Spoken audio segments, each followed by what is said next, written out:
Hi, welcome back. In today's episode, we're going to talk about developing a firmer and stronger sense of resiliency. So thank you for joining me.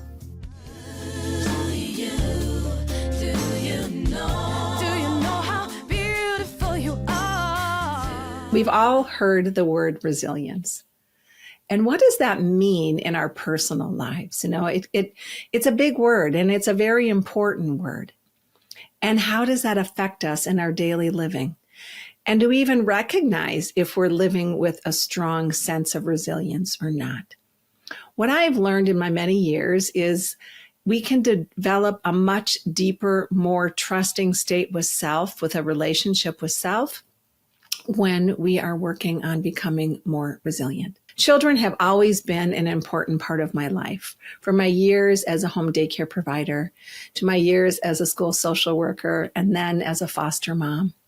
And of course, being the mom of 5 incredible, beautiful children and now beautiful grandbabies. The health of kids, both physical and mental health, has truly been a big part of my purpose and my journey here on earth. Over these years working with kids, and then of course now I work with adults, a lot of adults as well, I notice that there is such a difference in the state of resiliency and how that does play a big part as we navigate the tough stuff. Because we will always have tough stuff. It's just part of life. And some days feel tougher than others, and some seasons feel tougher. And when we allow ourselves to understand and look at our resiliency factor, it truly does make a difference. So what is resiliency and what does that mean? Resilience refers to the ability to successfully adapt to our stressors in sane ways, because we can have a lot of stress and we can react where it's overwhelmed and climb back in bed. We talked about that a few episodes ago. Or it's, can I pull my boots on and deal with this one stress at a time? And that's that resilience factor. Dealing with stress while maintaining our true psychological well-being. And of course, we all know when things get tough, this can be tough. It can be tough to feel the resilience. It can be tough to feel like we can navigate all those changes.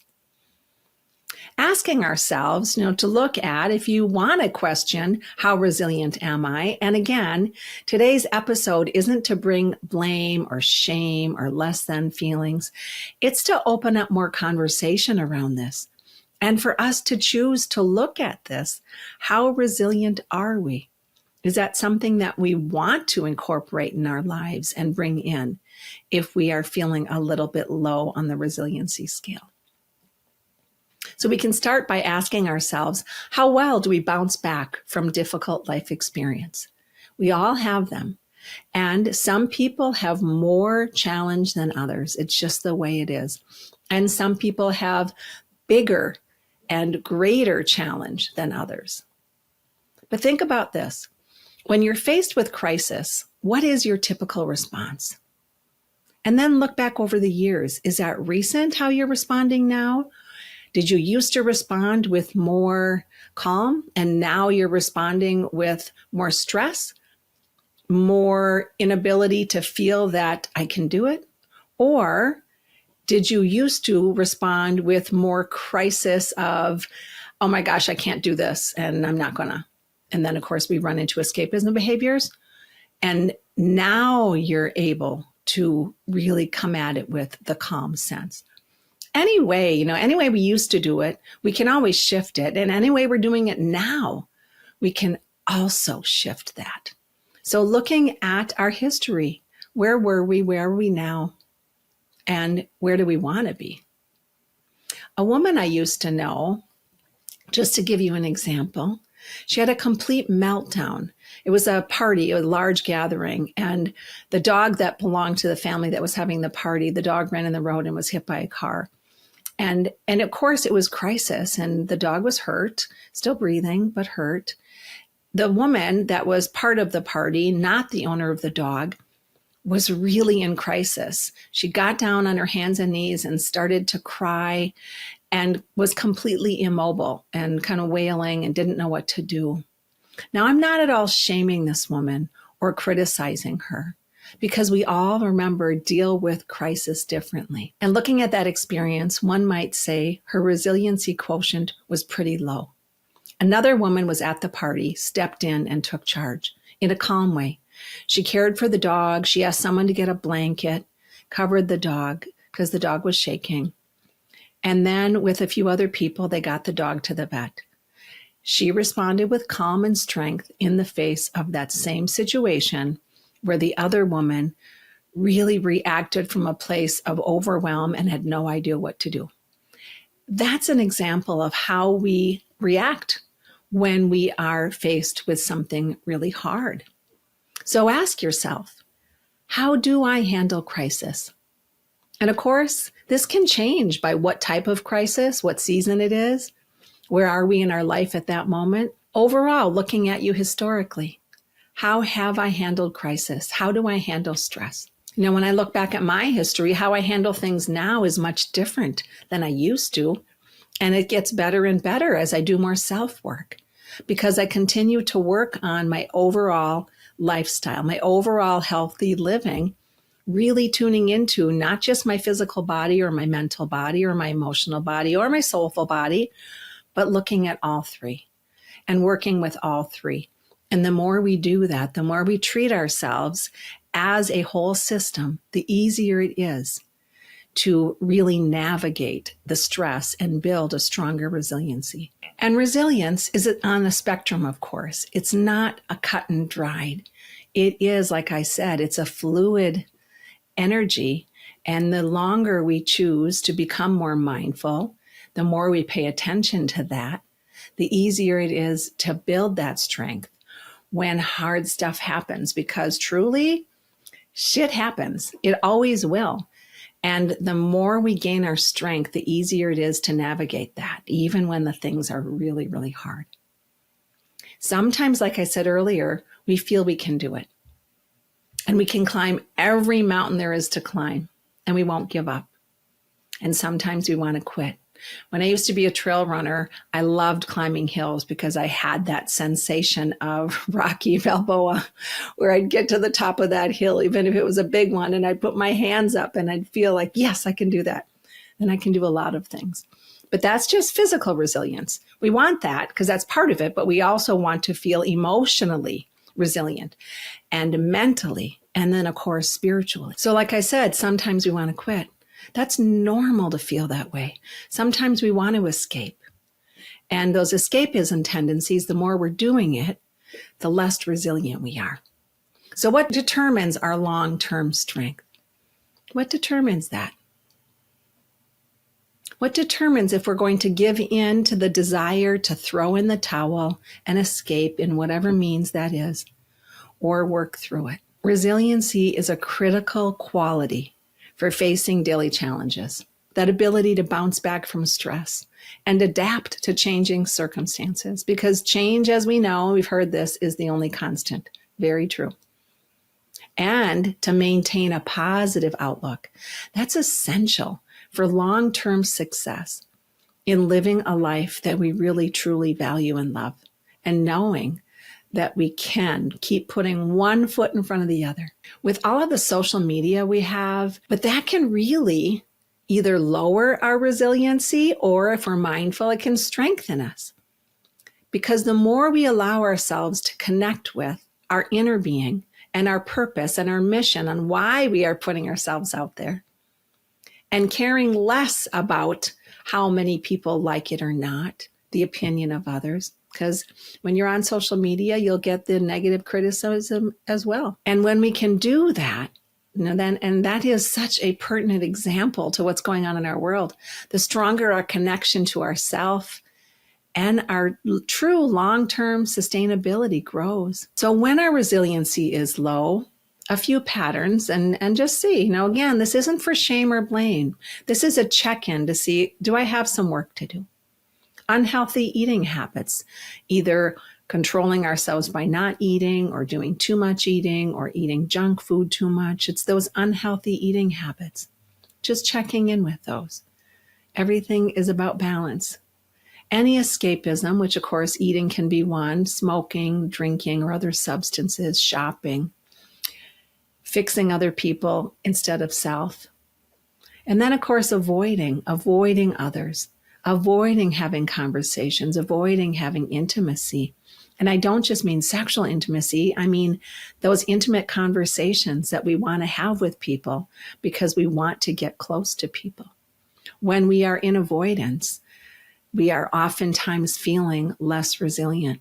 Someone I know, one of her friends just up and stopped talking to her.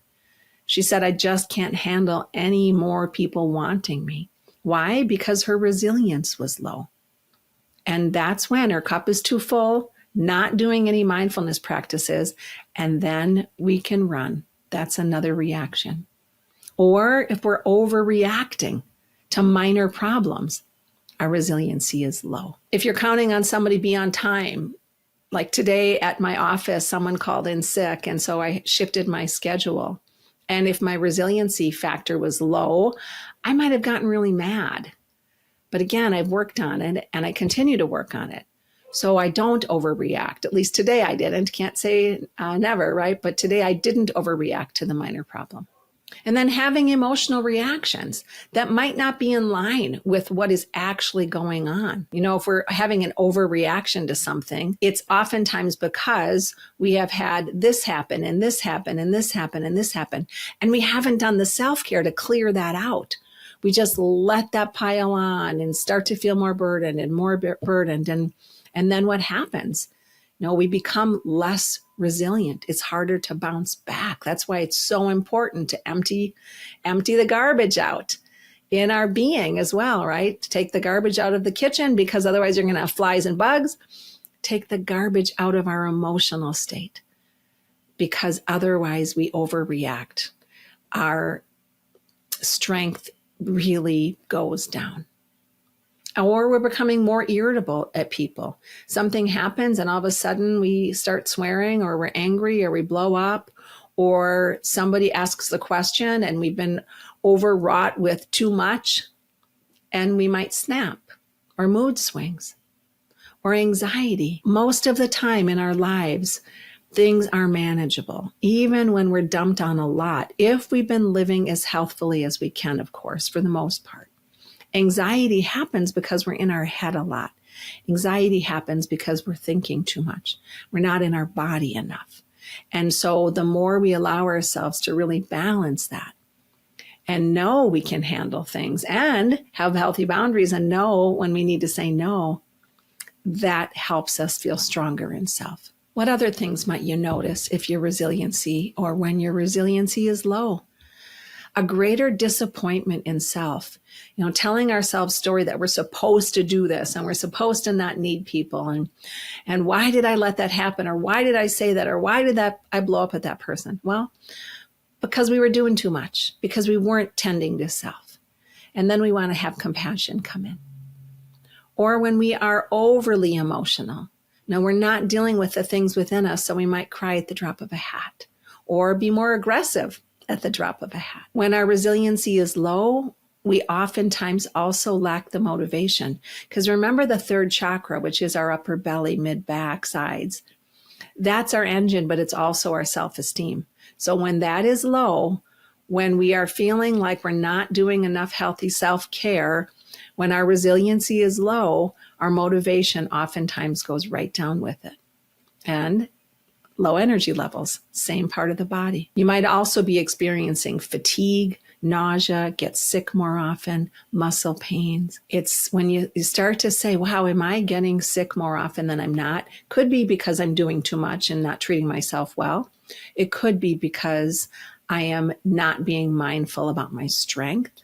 So paying attention to how am I treating my body and how is my body reacting? And of course, our immune system is meant to be strong as humans. And when we have an autoimmune disorder and thyroid disease, really pay attention to how well have I been doing self-care. My belief is there is a correlation between autoimmune and our ability to feel our strength, that resiliency factor. And of course, when we have a lower sense of resilience, We will be more indecisive. We might have trouble concentrating, have difficulty remembering, and become more easily confused. It really does affect the body, mind, and then spirit, because we feel oftentimes alone or too needy, having that thing of, I really need to have that person. I need to make that phone call. I need someone to help me with this decision, when our resilience is low. That's that soul piece, right? We always have a connection to our higher power should we choose to connect to it. And then, of course, that can be on the other extreme. Resilience is a balance point. We might think we're really resilient and we can tackle anything. And a woman I know recently said, I know I need to get more help. I can do anything. I can do anything. And is that really true resilience? Because our bodies will take a hit. We will be exhausted. We might not sleep as well when we are taking on too much. So, yep, we can tackle it all, but is that a healthy way to do it? So let's shift that word a bit. We can be too strong, and I've talked about this before, too strong in a shadow way, an unhealthy way. Remember, we're meant to live in balance. We're meant to give and receive. We're meant to assist, and we're also meant to welcome help. For our bodies, minds, and spirits to be truly healthy, we need to do and we need to be. We need to give and we need to receive. We need to know when it's great to have our alone time and when it is time to connect with other people. Let people in, let people help us. Receive guidance from others or, of course, our higher power. Receive physical help when we need it. There's some things physically that I've done in my life that I should have waited to get help with, but sometimes I'm stubborn. Or just being with someone when you need to vent or cry, because we are meant to have a tribe, a support system. And when we allow ourselves to really look at, am I living in the state of balance? Do I really want to do this alone? Might this cause injury? The more we are truly coming from that place of healthy self-connection, that helps us establish a healthier and longer-term resilience. Because there's days where I am so overwhelmed, but I know my tools. I grab my toolbox. I know it's time to breathe. I know if I'm really struggling with my mental mind, I might need to talk to somebody. Maybe I'll do my push-ups to get back in my mojo. Whatever it is. But what are the tools and are you using them? And we'll talk about some tools. And when we talk about the tools, it's personal. What works for me doesn't maybe work for you. But there are things that will work for you. There are things that will work for all of us. Absolutely. So what causes us to feel overwhelmed? That feeling of, I just can't do that anymore. Think for a moment. When was the last time you said that? Someone at the boutique said to me today when I was working at Well House, said, I just can't do this anymore. I said, yes, you say that, but you will. You'll keep doing it because that's what you'll do. And what can you shift so it feels better within you? So when we say that statement, I just can't do that anymore, either we are ready to quit and we might, or we are just overwhelmed. So that's a really good signal that we are needing some assistance, whether it's better treatment of our body or calling a friend or asking for someone to do something for you, take something off our plate. Really pay attention to what the body and the mind are saying. Pay attention to the thoughts and the words that are coming out of your mouth. Those are signals. Those are cues. And the more we allow ourselves to do that, the easier it is to get back to strength. So there are so many reasons that we have a low resilience. And like I said earlier, it could be from the time you were born.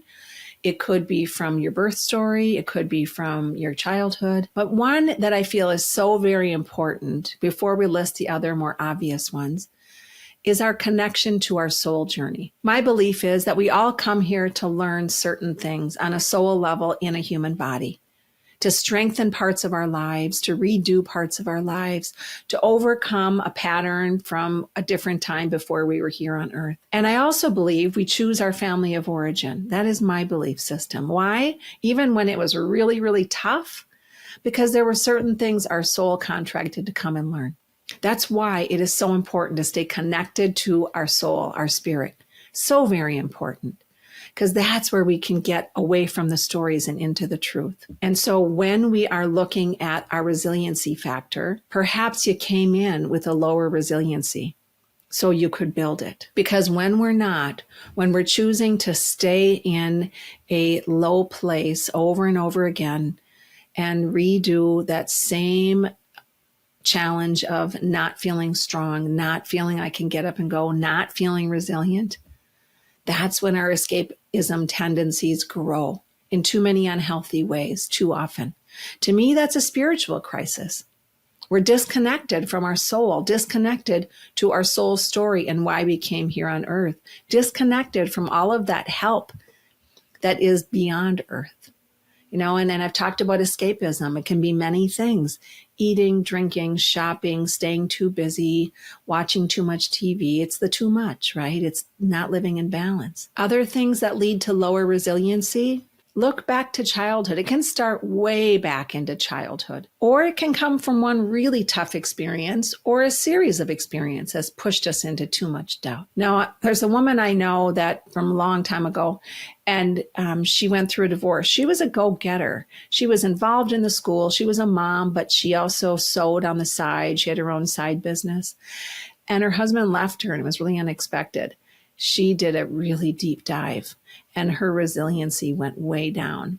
And one of her kids, the older of the two, who was like 10 or 11, really stepped up. Why? Because that child, even though she was young, had a strong resiliency, where the mother really didn't at that point, because this one event really turned her life upside down. But let's go back to childhood.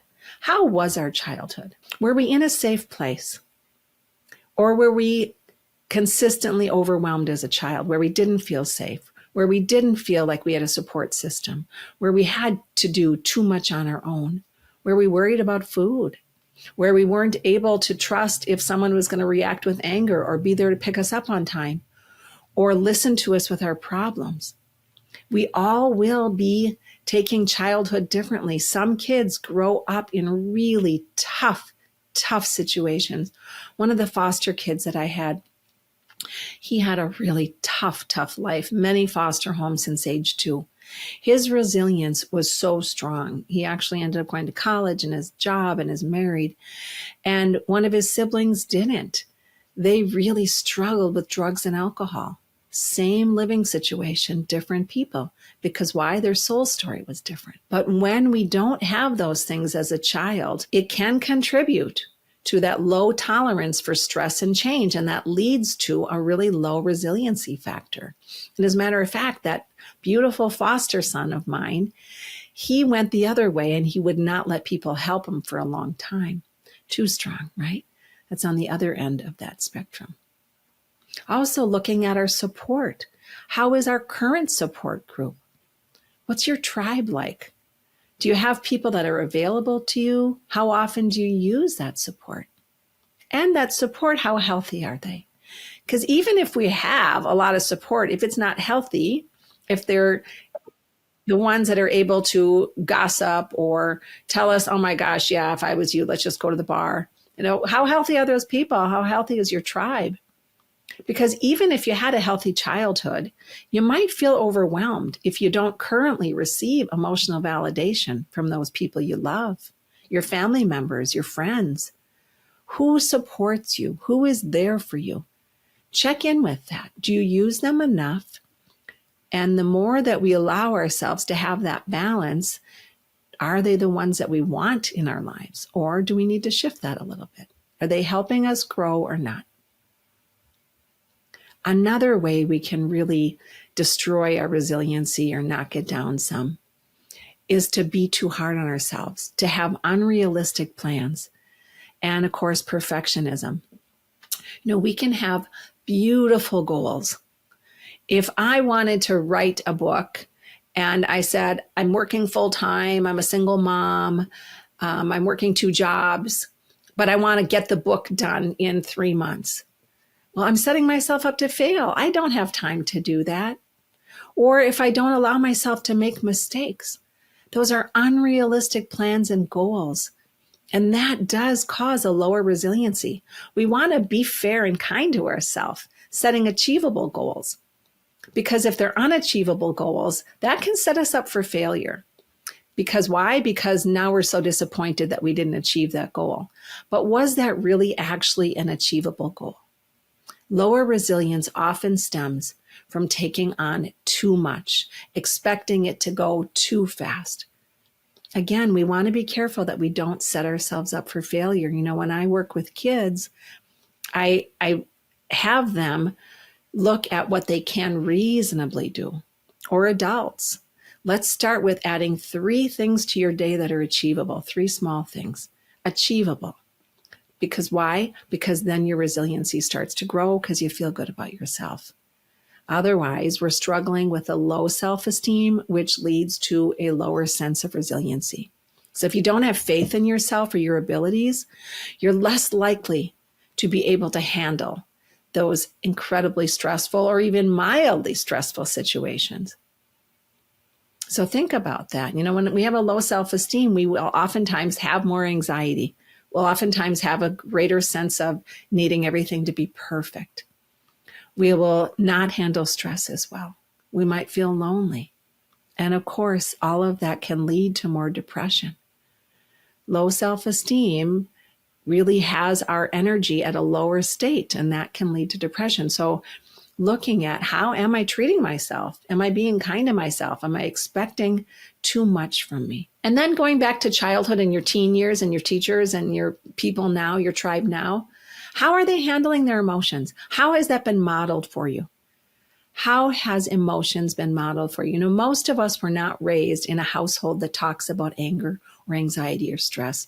We just learn to be in the pinball machine and deal with it as we go. So when most of us were not raised to process our emotions or even seek help when we need to process our emotions. And of course, that leads to so much more overwhelm. Handling emotions, regardless of our age, can always be shifted. And the more we allow ourselves to delve in healthy ways, to look at things from a place of wonder, to say, am I handling this well or not? That helps us really understand and grow a healthier emotional regulatory system. So all that being said, if we want to rebuild a stronger resiliency, how do I do that? I strongly urge you to connect with your soul life. Start to connect with your intuition. Notice the beauty around you. One of these episodes, I will talk and dive more into developing a healthy, intuitive life. But that's important.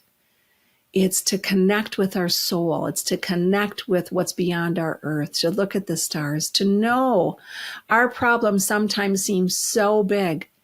But if we look at the stars and we see all that's out there, maybe our problems aren't as big as we think. Time is a huge thing here. If we want to build resiliency, look at our calendars.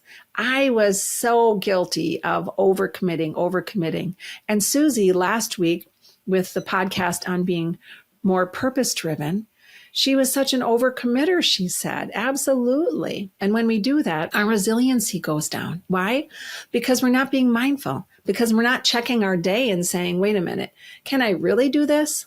Do I actually have time for this? Will I have time to do self-care? If I add 5 more things to my calendar or even 1 more thing to my calendar, will I really have time to continue to have a strong life? So give yourself more time and be kind and compassionate. Before you say yes, ask, do I really have time to do this?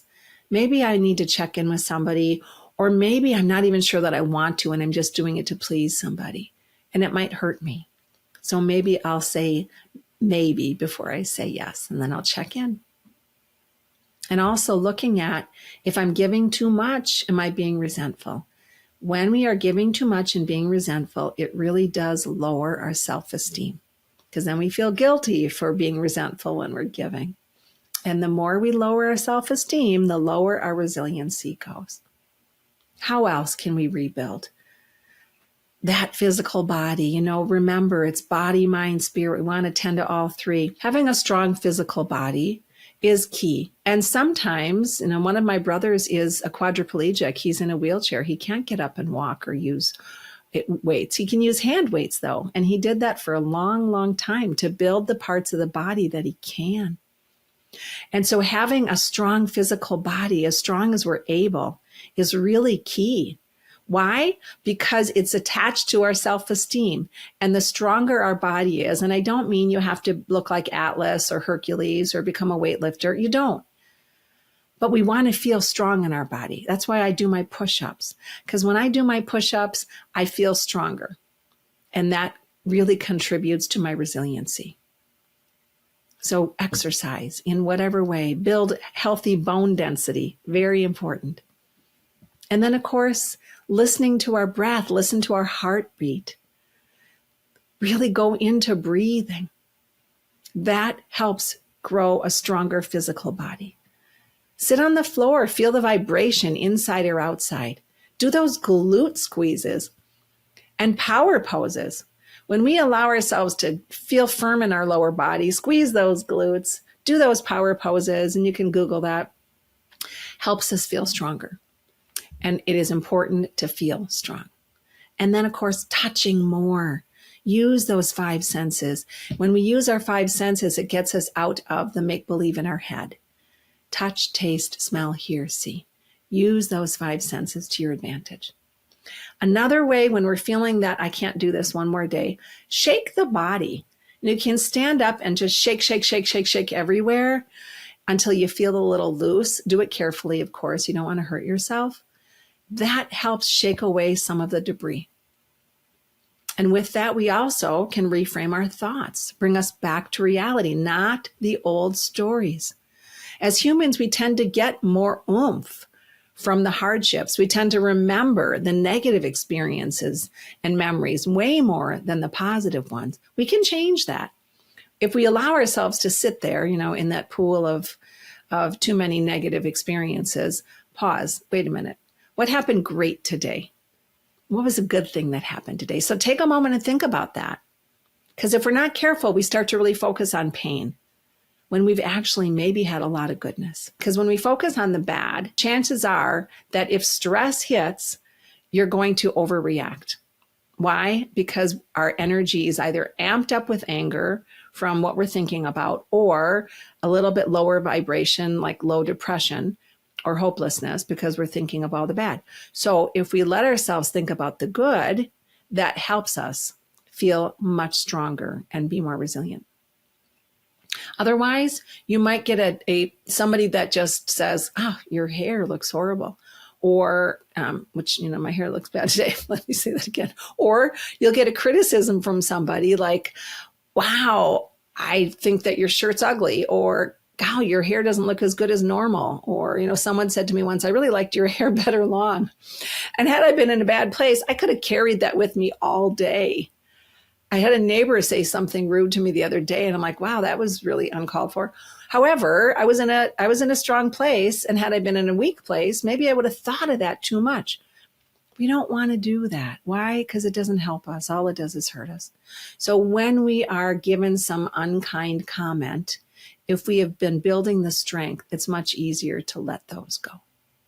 Those little things aren't going to kill us, but they might feel like it when our resilience is lower. And I will say this all the time because it's so important, breath work. Simple techniques, focused breathing. You can go on YouTube or Spotify or any other channel for so many good and free breathing techniques. It's worth it. And if you're not someone that is a meditator because it's hard, start with breathing. Build up to meditating. Guided imagery sometimes helps. And take in the breath all the way through the lung to the lower lung, not just the upper lung, but fill the whole lung. That really helps us reset and helps our strength. And of course, being more mindful. And if you can, become a meditator. And that can be easy. I used to, when I started meditating, I'd feel my fingers in the dishwater. What did it feel like when I was doing the dishes? And that helped me understand and learn the importance of being present. And of course, connecting with what I call our personal trinity, which is our body, our physical body, our mind and emotional state, and our soul. We need to address all three. There's some modalities that help. Energy therapy, like craniosacral or Reiki or healing touch, or physical like massage or acupuncture, or allowing ourselves just to lay down and relax every single muscle. Those really help reconnect us to the body, mind, spirit. And gentle touch on ourselves or have someone else touch us gently. Gentle hand movements. Touching your arm, touching your leg with a gentle touch helps calm us down and bring us back to the restorative place of body, mind, spirit. And there's a lot of different groups out there. Join a support group. There's so many, whether that is from an escapism support group or a great book club that works on a book that deals with an emotional or mental state. There's so many. Look for those. Or, of course, take a class, learn, read books on how I can become stronger mentally or physically or all. Because the more we bring it into our psyche on a daily basis, the more we are able to move forward in that direction. We're just retraining our brain. And like we talked about last week, find ways to live a life of purpose. Even if that means today I'm going to stay in the present moment. That's my purpose today. Because the more we allow ourselves to stay present and find ways to live purposefully, the easier it becomes to gain strength to go after our dreams and have that resiliency we need to maintain that. I wish you a beautiful week. Be very good to yourself. We have been in tumultuous times, and that probably is going to keep going. So we want to take some time to rebuild and strengthen the resiliency within each of us. Have a beautiful week, and I look forward to connecting with you again next week. Hey listeners, thank you so much for being part of the Soul Speak world. I really appreciate that. And if you're willing, and if you find this of value, would you please follow on any of the platforms you're listening to, whether that's Apple or Spotify or Google or any of the platforms. And of course, I love the ratings if you find this valuable. You can also follow me on YouTube and like and share, and all of that really makes a difference. Appreciate your participation. And of course, I really appreciate you being part of this world.